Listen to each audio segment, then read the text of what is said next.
I wanted to share just a couple of Thanksgiving things with you guys today. We're actually not really doing anything big as far as academic, research when it comes to Thanksgiving. The reason is because last year we did a really extensive unit, and I have that saved in my highlights if you're interested. I'll talk about that more in a minute. But then we are also studying American history, and just a few weeks ago we were studying the Pilgrims and stuff like that. So I think it would be very repetitive. So if we do anything, it'll be kind of like a just for fun feel. But I did want to share a couple of resources with you guys. First, maybe a few books that are my favorite, and then I wanted to point to you to a couple of activities that we've done that are really simple if you're interested in just some ideas. The books I'm going to share are ones that we have collected over the years. This is not something that I purchased one time, but over the last 5 or 6 years, it's kind of built up. First, I'll share my favorites about the Pilgrims. This is the one I've had the longest, and it's actually probably my favorite one if you're trying to learn about the Pilgrims. The pictures are really sweet, and it's pretty short to read. I've been reading it to my kids since they were itty bitty, and it's just fun to look at and really kid-friendly.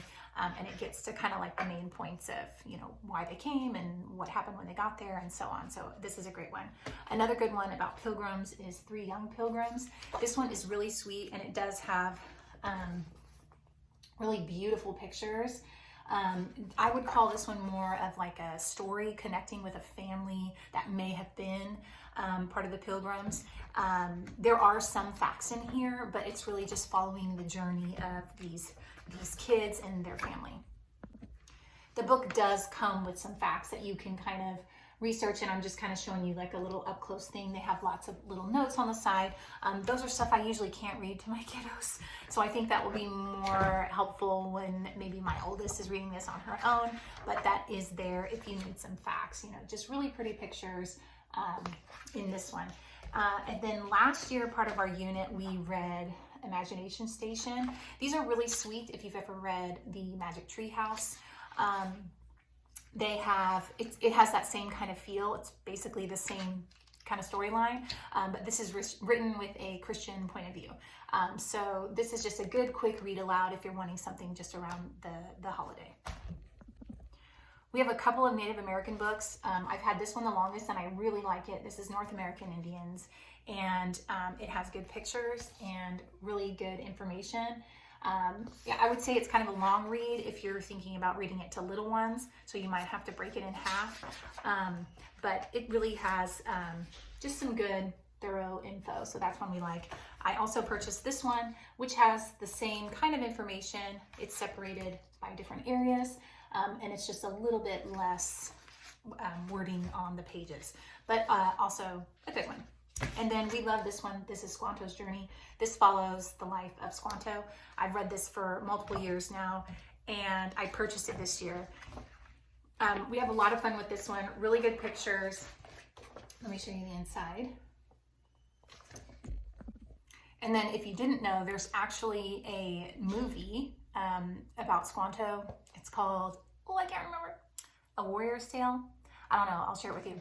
But it's actually very good. It's very cute, very family friendly. And it was made in like 94, I think. Just really good, kind of a little bit theatrical, definitely some false elements, but a super fun one to watch if you're studying this time period. The last thing that I want to share is everything that we did last year when we really dug deep into a Thanksgiving unit was, it's all saved in a highlight. So I've got the books that we used, the different activities that we did, some crafts that we did, and so I'll share maybe some of the reels that I made on here, but definitely check out that Thanksgiving highlight, just if you need some ideas. And I think I might have had a blog post on it too. I'll have to look and I'll post that here. But I know people are thinking about it. We're gonna keep it simple over here. We've kind of already read it, and we did some narrations. That's kind of my go-to now instead of crafting. I love me a good craft, but it's just kind of not my season right now. I more love the narrations just because crafts tend to get thrown away, but these narrations with their actual words, I just love them so dearly. So they really are a treasure. So that's kind of where our focus will be, just simple, and hope this information is helpful.